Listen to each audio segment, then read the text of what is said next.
Let's begin. Welcome to another episode of Political Pitchforks on AM 1280 The Patriot. I'm Jeremy Munson, former state representative, and with Susan Sjogren-Smith, a longtime political activist. And our special guest this hour is Aaron Brutger, who is a candidate for state senate up in Senate District 13, just kind of in the vicinity of St. Cloud in North.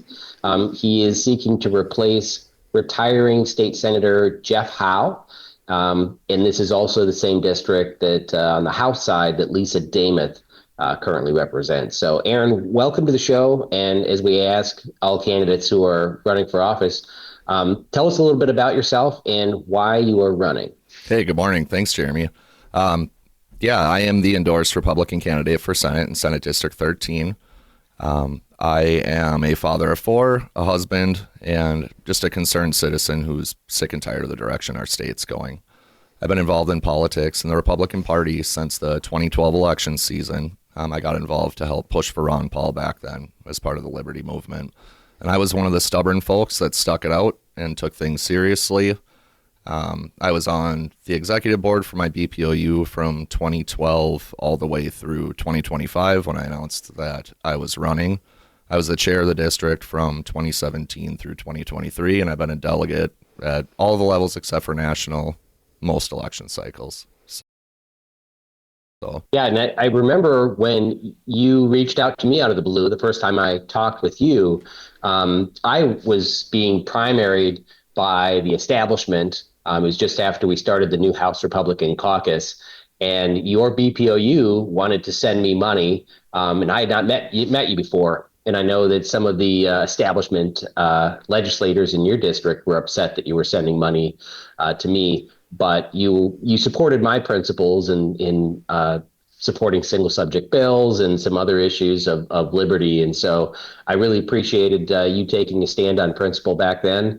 And you've been a great leader for your BPOU and helping candidates get elected all over the state, really. So thank you for your work in the party. And I really look forward to you serving in the Senate. Yes, sir. Yeah, that definitely ruffled some feathers back then. Well, tell me now, the reason I'm having you on now is because your campaign was just like mine, where you filed for office, you were the endorsed candidate, and then someone who didn't even seek the Republican endorsement filed on the last day of the filing period to catch you off guard and appears to be kind of the establishment pick for people who don't like limited government. And so you're in a primary race right now. I am, right? Yes. Yeah, and I have to say, I am disappointed with the disarray that's happening in our party at all levels. I overwhelmingly won the endorsement on the first ballot. It's clear that the grassroots support me. The grassroots support me because I am grassroots. You should say the vote. What was the vote total? I was asked not to, but I will. At the convention, I agreed not to state that. But I will say I had north of 90% on the first ballot. By the way, that in and of itself is interesting to me. This happened at the Republican Party elections when Alex Plekish defeated David Hannan. They agreed not to say the vote. Can you imagine in the real world if, Steve Simon said, we're just not going to put the vote totals out, just trust us, this person won. We want to know how they won. That's an important piece of information, and it's interesting that we choose not to ever report that, ever. I agree. The person that was also running for the seat, I'm not going to say opponent because we're all Republicans. She's a very nice gal. She was a little bit underprepared, and as the vote counts were coming in, I could see that it was bothering her. So I had agreed to just. Mm-hmm. She gave a concession speech, so that's why I'm not saying the vote total, but just out of respect for her. Yep, but there was no question. Yeah. One of the roles that I've played in the party, 13, just like many districts, there are all sorts of different factions and opinions. And one of the things that I've been able to do over the years is unite everyone. And that's what I was looking to do in the Senate. And that's one reason why I'm pretty disappointed that certain folks decided that it would be a good idea to primary me. 13 is a pretty solid red district. I mean, I'm not taking that for granted. No one is. Senator Howe won with 70% of the vote last time around. And it just, as a party should be focusing on the swing districts, or better yet, even blue districts, to try to turn them. That's one thing. My goal is 80% in the generals, and you can't get that without getting the vast majority of the independents and some Democrats to vote for you. You know, one of the things that I've been doing, this is what matters, you know, the Constitution. If most of us can agree on that, most including Democrats in my area. You know, the Democrats in my area are the farmers, the Traditional teachers. DFL. Yes. But many of them feel betrayed by their party because the old school DFL is not what the DFL is today. And they know that. They feel like they were left behind. You know, there's a lot of farms, you know, trades, jobs, things like that. And the DFL does not represent them anymore. Even the new DFL has been left behind by the progressive movement. So right, right. There isn't even a new DFL movement. I received a call yesterday from a Minnesota Public Radio News reporter from Rochester that wanted to do interview me for a story she was writing about how rural DFLers are running in deep red districts with the hopes of winning back farmers, and how is that going to play out in the district? And I just, you know, I laid into it and said, look, you're talking to the guy that started the Republican Farmer Labor Caucus at the Capitol because Democrats haven't represented farmers or real labor for a long time, you know, for generations. And so Big farm. They continue their war on ag, and these liberal fake farm groups are just like all about, you know, childcare and rural broadband. They're not really working on reducing regulations and taxes, and working on like the private healthcare marketplace, which really impacts farmers and self-employed people in rural Minnesota. So no, it's not gonna happen. They might try to leverage a little, you know, tariff frustration with farmers, but that's temporary. And in the end, they're not going to flip farmers into their party again. They've a bad track record with it. So yeah, agreed. Yep. Yeah, and Aaron, I would also say, I mean, I'm very thankful that I don't have a primary challenger. I expected one, and I'm sorry that you have one. I want so badly to win a trifecta in Minnesota, or just to win legislative majorities in the House and Senate.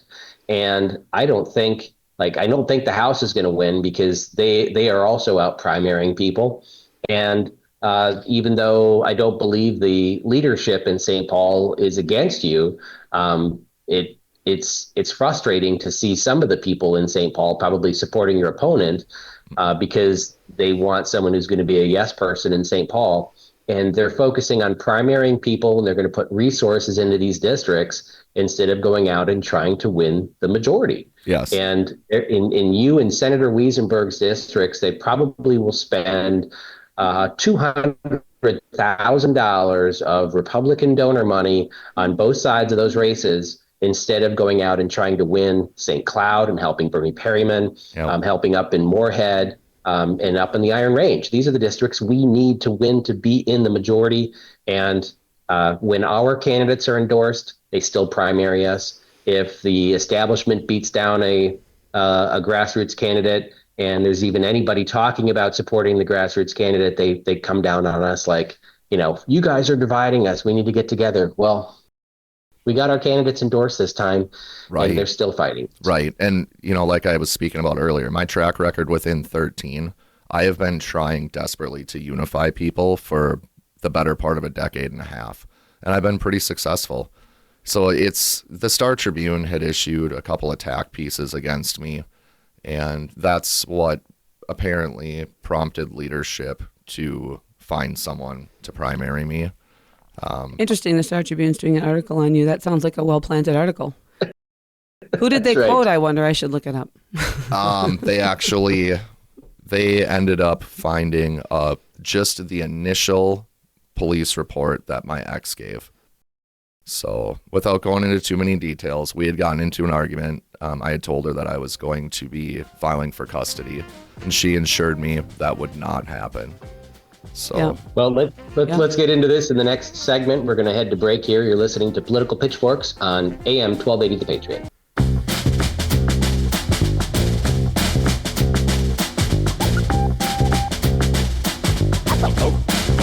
Okay, let's begin.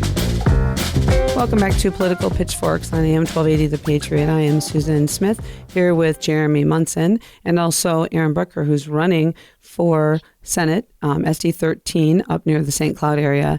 And in the last segment, we closed with a brief discussion about a newspaper article that was likely planted, probably by a Republican actually, to stop Aaron in his quest. And this is a very interesting article. And I think this is a thing that we need to understand. The weaponization of the media is real.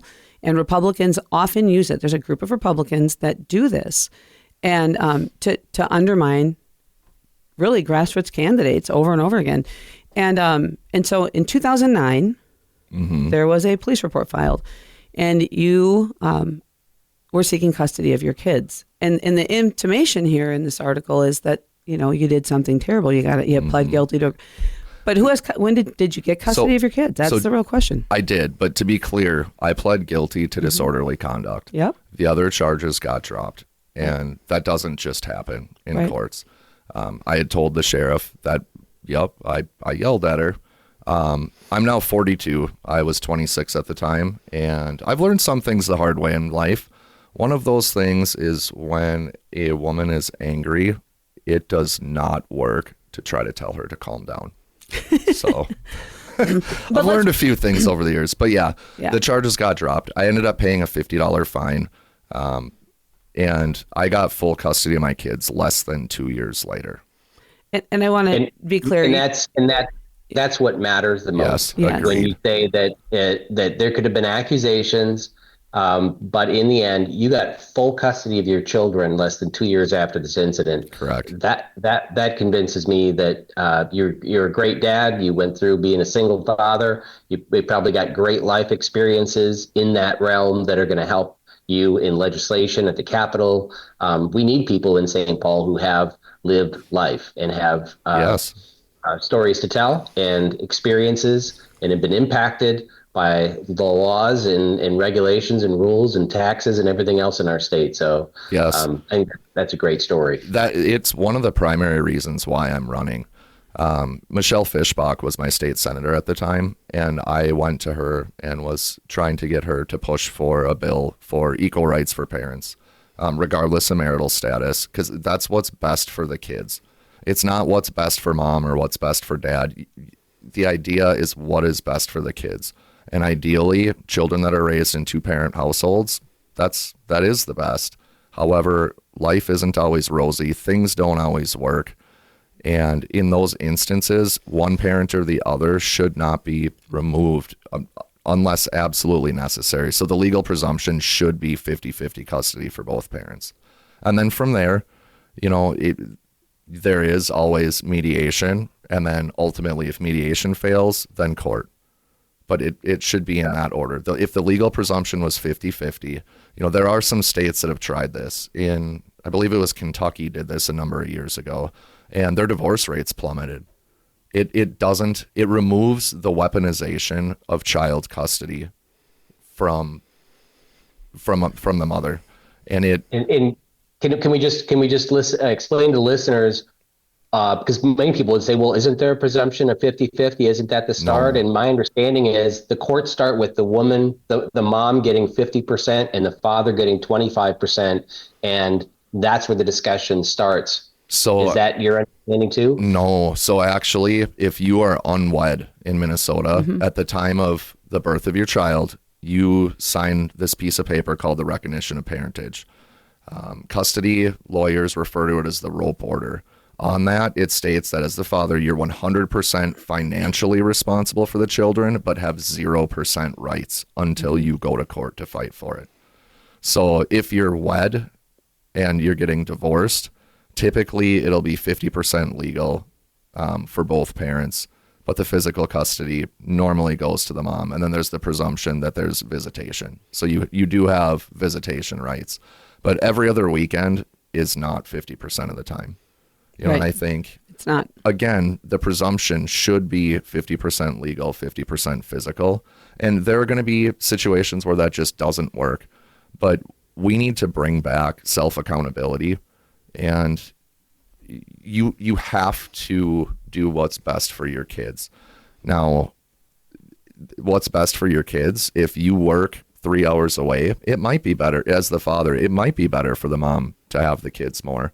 But that's all stuff as mature adults you should work out. The presumption should be that we are all self-respecting, self-accountable people. And then after that, then there's mediation and then there's court. And so to clarify as well, the 50-50 thing, I believe that should be in effect as long as the father is present for the birth of the child. Or there are some exemptions, for work type stuff. If you're in the service and you're overseas, or you're EMS, or regardless of what business, because sometimes for my work I travel. A lot of us end up traveling. But at that point, there'd be a reasonable amount of time established to get the paperwork filled out. But also, we there. have to recognize, because I have personally had contact with many dads who weren't informed that they had a child. The relationship ended, and the woman might have even named a different man. Mm-hmm. And so I think that there should be consequences when things like this happen. I agree. And also this presumption that women are always good moms. The child protection system is full of kids with moms who are horrifically abusive and neglectful. And the presumption is that they get the kids back no matter what. Yes. And even if there's an abuser in the home, they leave and they come back. And I think we have a serious problem with this presumption that the young women today have been parented, because there's a whole group of women that weren't parented and they don't know how to parent. And we have to be honest about that as a society, because children are falling through the cracks all over the country. Yes. And there are dads that want to help, and I've dealt with this personally, where you have moms that do everything they can to keep the dads out of their kids' lives. They weaponize the kids. Yeah. And it should never be allowed. Yes, it is wrong. There are certain situations where one parent or the other should not be around the kids, but that's for a court to decide. And it should be a fair court. And a reasonable court with standards. Agreed. Right. Agreed. One of the things I enjoy debating this topic at the Capitol, one of the reasons why, is because it is not a partisan issue. Right. It cuts strangely across the caucuses. And I remember when we tried to get 50-50 shared parenting presumption across the finish line, it came up for a vote in the House, and it was tied. It was we had a one vote majority. And then I believe it was Melissa Hortman, who was the speaker, walked over and talked with Brad Tabke, and he flipped his vote. So it would tie and then fail. It was what I saw, the biggest push against it at the Capitol were those attorneys on the Democrat side, people that represent divorce attorneys, and that powerful lobby makes a fortune. I mean, they can get hundreds of thousands of dollars out of dads fighting for the rights of their kids. And that's really where it divides. But there's passionate Democrats and Republicans that support it. There's people that are passionately against it. And it's an interesting topic because it's not just partisan. Right. No, agreed. And I've been in contact with a number of different parental rights groups ever since I announced I was running. It's something that I'm passionate about just because I went through it. But the thing is, if I can help even a couple people get through this stuff, I absolutely will. It was absolute hell. The other thing with this is this has downstream effects as well. So if the presumption is 50-50 physical and legal custody, no one is automatically entitled to any of the welfare benefits. So with that, a lot of that stuff would end up kind of going away, and it would help trim down some of our expenses at the state level as well. Aaron, what committees, if you could choose 3 committees in the Senate, which committees would you serve on? Judicial for sure. 3, huh?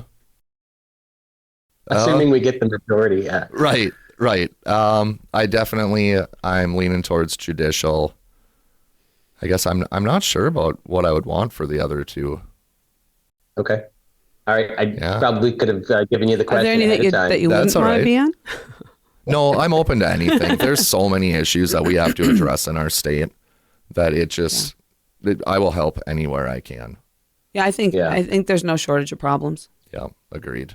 Yeah, and it's amazing. I tell people that being in the legislature is like going to grad school, where you pick these topics and then you kind of specialize in them over time. Mm-hmm. And I'm passionate about health policy Sure. and health finance, and health and human services, or where all the fraud is, and human services stuff. I served in those committees for 5 years.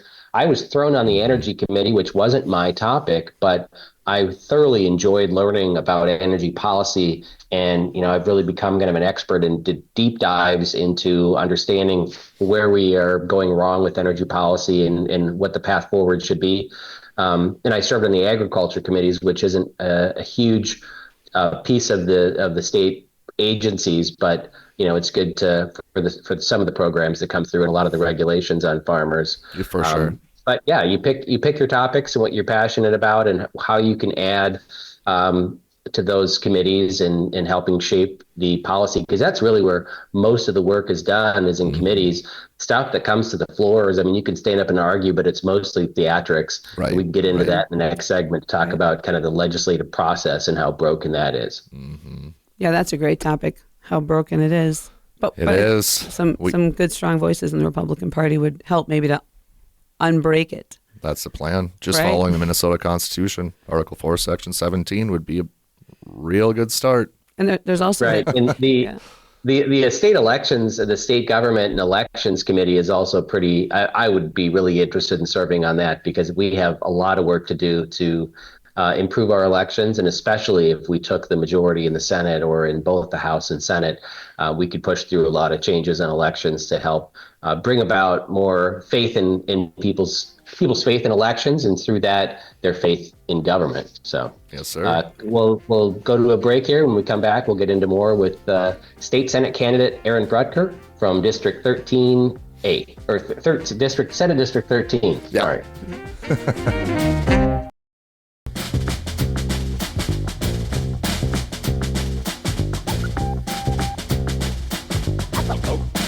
Okay, let's begin. Welcome back to Political Pitchforks. I am Susan Smith here with Jeremy Munson and Aaron Brutger. And in the last segment, we talked briefly about the Constitution and your propensity to go back to the Constitution to kind of anchor yourself in policy. What should we be doing, actually? Yes, ma'am. And in Minnesota, we have in Article 1 of our Constitution, our Bill of Rights. It's not tagged on at the end. It's not an addendum. It's literally the first article of our Constitution, which I think is really a statement that comes first. The rights of the people come first, and everything falls off of that. And because you're interested in the judiciary, I think our legal system is a mess. It is no longer Atticus Finch. It is really about which lawyers can continue to stay in the game because they're getting paid, and even the nonprofit organizations are very selective in the people they take as clients. It is not necessarily a system designed to ensure the right of the people, of individual people, are honored. So I just want to remind people, Section 8 of our Constitution, the redress of injuries or wrongs, and it says, every person is entitled to a certain remedy in the laws for all injuries or wrongs which he may receive to his person, property, or character, and to obtain justice freely and without purchase, completely and without denial, promptly and without delay, conformable to the laws. Now that tells me the laws really are supposed to be conformable to supporting our rights. Yes. But the truth is, almost no person can access justice freely and without purchase, because you have to use attorneys. And those attorneys, it's not like getting your car fixed where you can compare prices. Attorneys will drag out processes. They do it. They work, and then everything settles right before a hearing. And meanwhile, both sides might incur tens of thousands of dollars in bills to settle what could have been settled on the front end. Right. And I think it's for working class people, one lawsuit for any reason can destroy your entire life. It'll absolutely crush you. And this should just never be. Agreed. And we have a disaster in our legal system. We need to shake it down to the core. We need to break it, and we need to rebuild it. And it needs to be a controlled profession, because they are a monopoly on the rights of people, and they have the right to interfere with your rights whenever they want. Yeah. Any lawyer can pretty much bring a case about anything, and it's very hard to fight it. So I think it's so important for Minnesotans to understand that, and I love it that you But, Yeah. and you quote the Federalist Papers, so I even like it better. Yeah. I mean, so when I was fighting for custody of my kids, I had a great lawyer. She represented me for a number of years. Tragically, her husband had passed unexpectedly. So she stuck with me for a while. And then she ended up moving. She moved states. So I ended up representing myself in court. I took it upon myself to learn as much family law as possible. And I represented myself in family court for a number of years. We'll just say the judge was less than impressed. She flat out told me that I needed to have an attorney. And I said, well, no, ma'am, no, Your Honor, I'm representing myself. That had some hurdles, but in the end, it still worked out. So It can be done. However, that took an awful lot of reading, not just current laws, but also case law and all sorts of stuff. So if a person's not motivated, that's just not going to work. And you're absolutely correct. The public defenders that get assigned to people, I'll generously say they are subpar compared to lawyers that you're going to pay $10,000 for a retainer fee or more. And every single piece of paper you file, there's a cost associated. Right. It's unbelievable. Yep.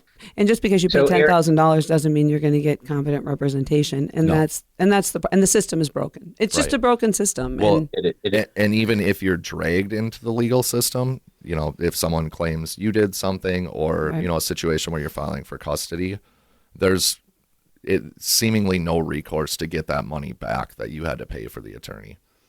And it's wrong. It needs to stop. So, Aaron, you're passionate about the Constitution. Yes, sir. You quote the Federalist Papers. When I legislate, I go to the Constitution. Like, it's one of my first steps to say, is the bill that we're voting on constitutional? And I've had many legislators take me aside from my own party and say, it's not our job to decide what's constitutional. That's the court side. We can just That's pass insane. whatever we want to pass. I know it's Are you kidding me? Are you We're kidding the me? first level of defense for the Holy Constitution. We cow. have to prevent the bad, unconstitutional laws from even being proposed. No wonder we're in such a mess. It's that legislature passing laws that they don't even vet them. Right. They just say that's, and this is Republican leaders in our caucus telling us this isn't our job. Like, if this is what we want to pass, we can pass it. And if someone wants to challenge it, they have to do so in the court. Well, I know that because I have sued the governor and on trying to overturn bad legislation, that it costs $40,000 to $100,000 to sue to overturn a bill that's unconstitutional. And even then you might not win because of just bias on the courts. Right. So we shouldn't be passing unconstitutional laws to start out with. That's just bad. So I would expect, and I'm hoping that you've also followed the Constitution and is one of your guiding principles. Yes. This is what matters. So one of the things that I've been doing as part of my campaign, this is not campaign lit. This is the principles that we need to follow in our country. This is a pocket constitution with the Declaration of Independence in it. I have handed out many, many, many of them to Republicans and Democrats alike. And that's something where we can find common ground with Democrats, especially rural Democrats that do understand what this is about and do want to return to following that. Because truly, the Founding Fathers laid everything out. You read the Constitution, you read through the Federalist Papers, the different arguments that they were having at the time of our founding. It truly was genius. And it's a shame that our school system does not go into that. What also I think we have to remind people about is that every word was intentionally chosen. Yes. The placement of the words, the grammatical construction, Yes. what the words meant. This wasn't like how we do it at the Republican Party, where we just have a constitution that says nothing and it's written badly, and that these constitutional documents are your foundation. No matter what organization you have, whatever state you are, constitutions are the foundation, and they have to be correct. They've got to be right, because changing them should be rare. Yes. And hard.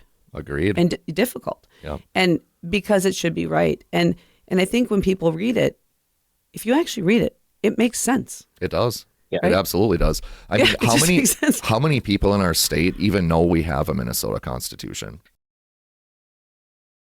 No, and what's interesting when I got up there, I had a fantastic chief of staff we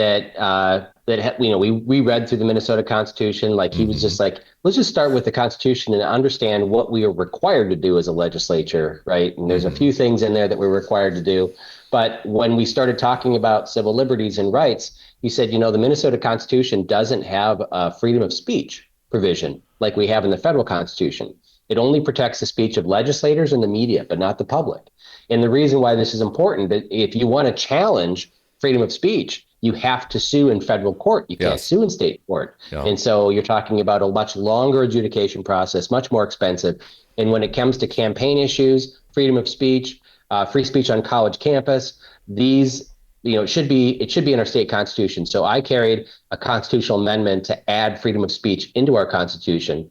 And of course, we couldn't even get hearings on it because, it should be a nonpartisan issue. But this would be a really good bill to work with you at the Capitol to champion to expanding our freedom of speech. Cal Barr had a bill to add the Second Amendment to our state constitution, basically, protecting gun rights. Other states have done that too, again, so that you can sue in state court and it's much faster. Right. Agreed.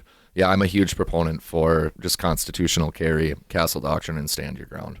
We need to get that across the finish line here. One of the ways to do that would be to add something similar, if not the same, to the Second Amendment to the Minnesota Constitution. Right. And unfortunately, the Democrats have a lot more control in what the language is on the ballot, right? All constitutional amendments, they don't need the governor's signature. So if we took the House and Senate, but not the governor's race, we could actually add a constitutional amendments. I don't like changing the Constitution for other stuff, right, but for some of these core principles and civil rights, it would be great to add to the Constitution. And if we could control the language that goes on the ballot, that would be great. When Republicans and Democrats wanted to raise their own salaries, but knew that a vote to do so in the legislature was pretty toxic, they put it on the ballot to say the legislature should not be able to raise their own salary and that we should have an outside group do it, knowing that they would raise the salaries. It was a trick to do. And so, I was trying to campaign on telling people not to vote that through, make the legislature vote for their own salaries so that we could hold them accountable to these votes. But unfortunately, just because of the way that it was worded, people expected the opposite to happen. And that provision passed and is now part of our Constitution. And it's almost impossible to take some of those things out of the Constitution. And Jeremy, I think one of the problems we have is that the goal is not to have being a legislator be a full-time job. Right. But of course, we have a pretty expansive process in Minnesota. We have a long session. We meet both years. I mean, there are states that meet every other year. There are states that have like a 2-week session because they don't think you should be passing all these laws. Like what we do is we fill the time. Right. We fill the time and then we delay the important votes till the omnibus thing at the end, and then we just add all kinds of garbage in that people don't even have time to read. And so we should, if we're going to increase the salaries because it's necessary, it's fine. But the truth is, they should be meeting less often, right, and doing less work. And we need to go back to being a part-time legislature. Otherwise, you're right. It's the old saying, idle hands do the devil's work. They're just going to fill things in. Right. And we have to get away from that. And people can't remember the 10 Commandments. I don't think they can remember the laws anyways. I mean, they pass. People don't even realize the laws that are passed that can be applied to them at any time. Right. And nobody even knows what the laws are. Right. Period. I mean, even as a parent, when we talk about parental rights in the Constitution, people literally don't understand, even now with all things going on, that the schools can give your kid access to birth control, whatever. You have no right to know anything about your kid after they're 13 years old, pretty much, related to sex. So it's terrible. People have no idea the work they do in the Jeremy, you guys are going to fix that. So we'll be back in just a moment. Thanks for listening.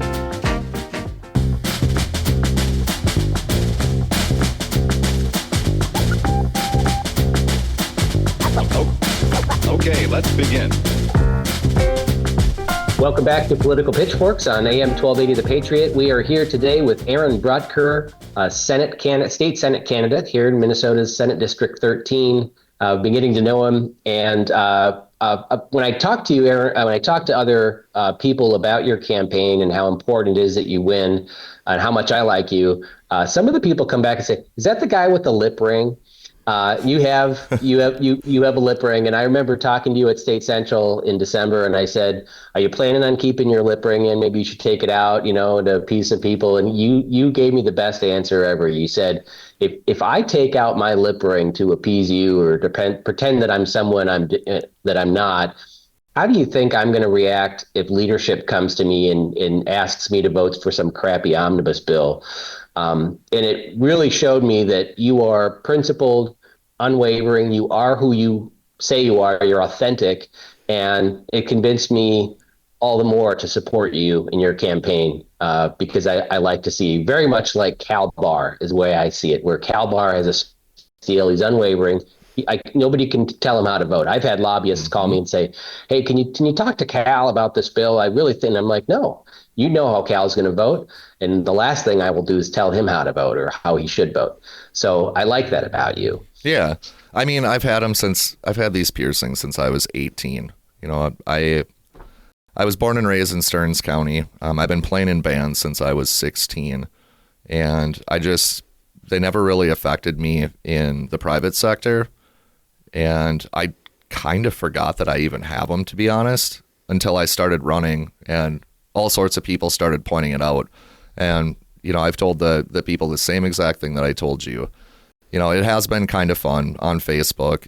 I'll get the occasional negative comment about it, or they'll talk about me falling into a tackle box. So my response to that, I'll just show them a picture of a 2.5-pound crappie or a 6-pound walleye and say, "Hey, I'd love to discuss fishing stories. We can swap back and forth, but better yet, how about I let you know about my policy positions and how I'm going to make our state a better place to live?" And now it's worked. You work for an outdoor company, right? I do. Yes. I am the director of product and technology for a company in Albany, Minnesota. We're actually two companies. It's BB Wheels and Outdoorica. At Outdoorica, we sell skid steer attachments, deer blinds, ice castles, all sorts of stuff. It's pretty fun. It's very enjoyable. I had taught myself how a couple different computer coding languages many years ago. I had worked for a company in St. Cloud for 17 years doing that. I was a data engineer, and I just kind of wanted to get out of the corporate style job. So I was approached by the folks out in Albany. We're a small company with roughly 20 employees, and it's been great. Plus, they're awesome. Solid conservatives, so that helps too. Yeah. So really important question for me is, are you going to keep your day job while you become a 100%. legislator? Yes. Okay. I have no intentions of getting too cozy in St. Paul. I am going there with a job to do, but no, I will not give up my private sector job. I've done the same, and it is hard to do during session because you are restricted in the hours you can put into your day job, and finding an employer that is or clients that are comfortable with that is important.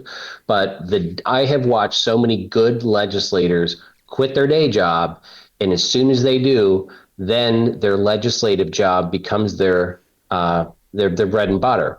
And it changes their votes, even though they say it's not going to. It immediately changes their vote to now making it like they just want the easiest path to get reelected so they can keep their income. Versus if you keep your day job and you throttle back on your hours in your day job, the best thing that could happen is you lose your election and you go back to earning more money in your day job. You know what I mean? Yeah. So but I think that's really important. This also goes to the idea, I think, that legislators are supposed to be citizen legislators. They're supposed to represent people. They are actually supposed to. I'm not saying they shouldn't get paid something for their time, but you're there to serve. Yes. And when it becomes your job, you're not serving in the same way. And I think sometimes we have a problem with incumbency because people see it as a right to incumbency. And you have exactly the right to serve in your term you were elected for. Mm-hmm. And I frankly wish we'd have endorsement challenges much more frequently, particularly of candidates that run as conservatives and then get there and move to the middle. And then everybody forgets that when they run as a conservative again. Right. Right. And I think the endorsement process is critical in these local elections. Yes. And you need to earn it and be a part of your community. Right. You're supposed to be bringing your community to St. Paul, not St. Paul to your community. Exactly. And when we have very powerful people in our legislatures telling other candidates and the people that, you just don't understand how it works in St. Paul. No, I think we do understand how it works, and we don't like it. That's right. We don't like it. Right. How Right? it works is the problem. Right. Yeah. I'm blessed to be employed by folks that they do understand that this is a job that needs to be done. I'm not running. I'm not looking for a title. I'm not looking for the pay. I get paid quite well in the private sector. And you're exactly right. If we go back to being a part-time legislature, a truly part-time legislature, I think that would fix a lot of things too. As well as, I'm going to throw it again, Article 4, Section 17 of the Minnesota Constitution, the single subject clause contained in the title. If we get back to that, then things can't be buried in these omnibus bills. The other thing that floors me are the legislators that have zero issues with not reading a bill, Right. just having their LAs quickly scan it, and they just vote. If I don't have time to read a bill, it is an automatic no. I know. It should be a no. Everybody should say It has to be that way. I love that. I love that statement. I've said that many times, that if I don't have time to read it, then I'm a no. That's where I start from. Convince me that this bill is great. Right. What's interesting is it's not just about LAs reading bills for them. People don't read bills. They go to caucus, which is right before the floor session. And then you have someone that's been working on the bill or carried the bill for the lobbyist stand up in caucus and say, this is a good bill, the industry wants it. And then it passes unanimously in the House. And then it goes to the Senate, and every Republican votes against it, or the most of them do, because they actually read the bill and somebody stood up in caucus and said, this isn't a good bill. Mm-hmm. Like, we need more debate, even within our own caucus, to read the bills, guys. But that Ask goes to people the in your House problem that you talk about. That goes to this House problem that the leadership runs everything, and you're there basically to do what the leader says. It's follow the leader as opposed to represent your constituents. That's crazy. In actually, one of the structural problems with the House is that they have a rule that says you have to announce which bills are coming, 2 days ahead of time, and then any amendments have to be pre-written, pre-filed, and given to people a day ahead of time, and then any amendments to the amendments have to be filed 6 hours later. So you go into the floor not being able to actually legislate. Everything is pre-done, and the caucus tells you how to vote. In the Senate, where Aaron and I are running to represent, you can pre-file amendments to give people a heads up, but you can actually compromise and amend and debate stuff on the floor, and therefore everybody pays attention. They're all there, they're watching, they're listening to you, and they're paying attention, and more people read the bills in the Senate. Yep. So Aaron, I'm excited to support your campaign. As chair of the Republican Liberty Caucus, we met this week and endorsed your candidacy, and are helping you or supporting you. I want to get up there and door knock for you. But for people listening, how can they get involved with your campaign? How can they follow you on social media? Where can they go donate? Can you give us some information? Yep. I do have a website. It's Brutger for mnsenate.com. That's BRUTGERFORMN and then senate.com. You can find me on Facebook. And if you want to I did decide to use WinRed for the online donations, just because that's a party platform. I know people have mixed feelings on it. But if you'd prefer to mail a check, those can be mailed to P.O. Box 143, Richmond, Minnesota, 56368. Yeah. Fantastic. Jeremy, can I just say quickly that your campaign is shining a light on a problem in our party, that you are a principled constitutional conservative, which is what we should all be wanting, and you're being challenged within your district by a person who, they're not here, but clearly they were not engaged in the process. And it's a lesson for all Republicans to understand. I know a couple of people have resigned from the board to campaign for this guy, sounds like, and there's a lot going on. It wasn't for him, actually. The BPOU, the grassroots, support me. No, that's what I'm saying. Those people are on the board. Yes. So the people that resigned in 2013, that was due to what happened at the state convention. They're still backing me. That's good to know, because House 13A and 13B. You got to make sure people know that, because it was a mess, and we need good people to get involved at the party at all levels, because what happened at the convention should never happen. Agreed. But it doesn't. We're not a business. The Republican Party is not a business. It's an organization that needs volunteers to get involved and get engaged. We need party unity. Yeah. That is the thing. But the unity around Republicans are our principles. own worst enemies. but- Yes, we have to unite around principles. Yeah, and we principled don't want to unite candidates. around people that are trying to tear it down. Yes, ma'am. And that's the problem. So get involved, get engaged. And you don't have to wait till caucus. Right now, contact your BPOU and say, I want to help. I want to help our candidates win elections. Thanks for listening.